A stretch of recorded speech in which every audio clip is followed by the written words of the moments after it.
আসসালামু আলাইকুম। আমি সাদাত বলছি। আজ ১১ই ফেব্রুয়ারি। আগামীকাল জাতীয় নির্বাচন অনুষ্ঠিত হবে। আমি ডক্টর ইউনূসকে প্রথমেই ধন্যবাদ জানাচ্ছি। তার এবং তারা যারা সহযোগী ছিলেন, যারা জাতির একটি ক্রান্তি লগ্নে ক্ষমতা গ্রহণ করেছিলেন। একটা দেশ প্রায় দেউলিয়ার মতো হয়ে গিয়েছিল।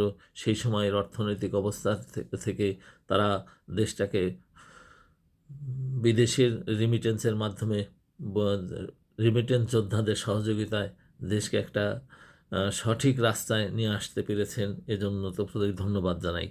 দ্বিতীয়ত যে বিষয়টা খুবই গুরুত্বপূর্ণ, দেশের মানুষ 17টি বছর কোনো রকম নির্বাচনে ভোট দিতে পারে নাই। সেই নির্বাচনের আয়োজন করতে পেরেছেন এবং দেশের মানুষ আনন্দ এবং উৎসাহের সাথে ভোট দেওয়ার জন্য মুখিয়ে আছে। তারা তা এটা একটা বিশাল সাফল্য আমি মনে করি। এবং যতগুলো নিরপেক্ষ এবং সুষ্ঠু নির্বাচন হয়েছে তার মধ্যে ইউনূস সরকারের এই নির্বাচনটাও সেই একটা অন্যতম হয়ে থাকুক, এটাই কামনা করছি।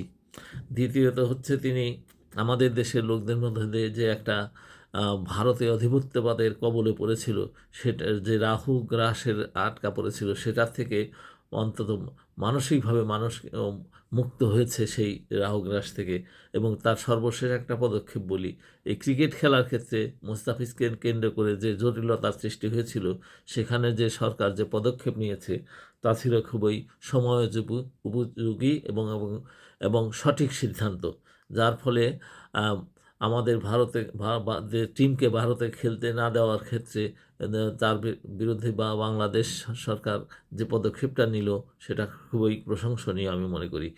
দ্বিতীয়ত হলো যে, যারা বিশৃঙ্খলা সৃষ্টি করতে চেয়েছিল, বিশেষ করে হাদি হত্যা নামে ইনকলাব মঞ্চ যে অরাজকতা সৃষ্টি করতে চেয়েছিল, সরকারি কর্মচারীরা তার শেষ মুহূর্তে যে করতে চেয়েছিল, তিনি যে কঠোর হস্তে দমন করতে পেরেছেন।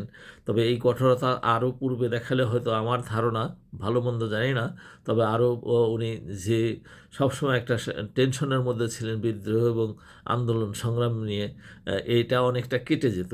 ওনাকে আর একটু কঠিন হলেও, অবশ্যই এটা সম্ভব ছিল না, কারণ পুলিশ অনেকটা দুর্বল হয়ে পড়েছিল সেই সময়।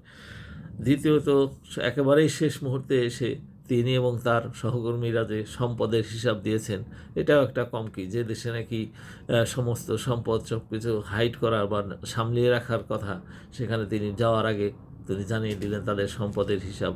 এটাও তো একটা দৃষ্টান্ত স্থাপন করলেন।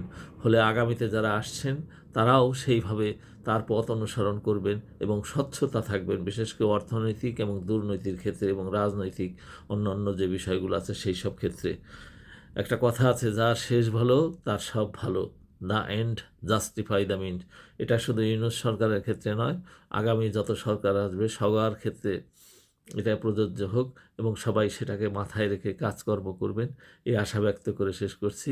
সকলকে ধন্যবাদ। আসসালামু আলাইকুম ওয়া রাহমাতুল্লাহ।